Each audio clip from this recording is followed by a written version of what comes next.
30 anni fa la visita pastorale a Vicenza di Giovanni Paolo II a celebrare il ricordo di quell'avvenuta che coinvolse non solo il santuario della Madonna di Monteberico, la diocesi, ma l'intera città, è una mostra fotografica di quella giornata ed una serata commemorativa. Scatti ad opera di un allora giovane fotografo, Gennaro Borraccino, ed oggi raccolti i riflessi di un papa sulla città ed esposti nella Sala dei Sette Santi Fondatori adiacenti alla penitenziaria della Basilica. Un'emozione infinita che conservo ancora dopo 30 anni, nel cuore, nella mente e nell'archivio. Qual è stato, il momento più difficile, più bello?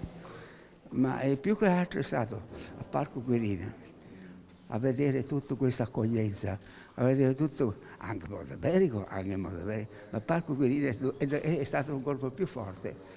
L'iniziativa partita dai frati servi di Maria di Monteberico ha rapidamente coinvolto la diocesi e il comune perché in quel lontano 1991 ad essere partecipe all'evento fu l'intera Vicenza. Abbiamo trovato invece un grande interesse nella diocesi, nella città, per cui abbiamo ampliato questa collaborazione, questa partnership e abbiamo avuto grandi riscontri. Vuol dire che è ancora vivo in qualche modo questo ricordo, ma non solo il ricordo, ma anche appunto questi riflessi, come abbiamo dato il titolo anche alla mostra, riflessi di una visita di un Papa, qui poi un Papa Santo, e per cui importante per quello che è stato per la Chiesa in generale, ma anche per la Chiesa vicentina. Città che ricorda un Papa oggi santo, riuscendo ad ottenere per l'occasione anche una sua reliquia, una garza con il sangue di Papa Giovanni Paolo II, che verrà esposta per l'occasione in un reliquiario posto accanto all'altare per poi trovare collocazione adeguata. Non più dunque solo una statua del Papa Santo, già presente e meta di fedeli, ma da oggi anche una parte di lui, non solo memoria, ma comunione dei santi.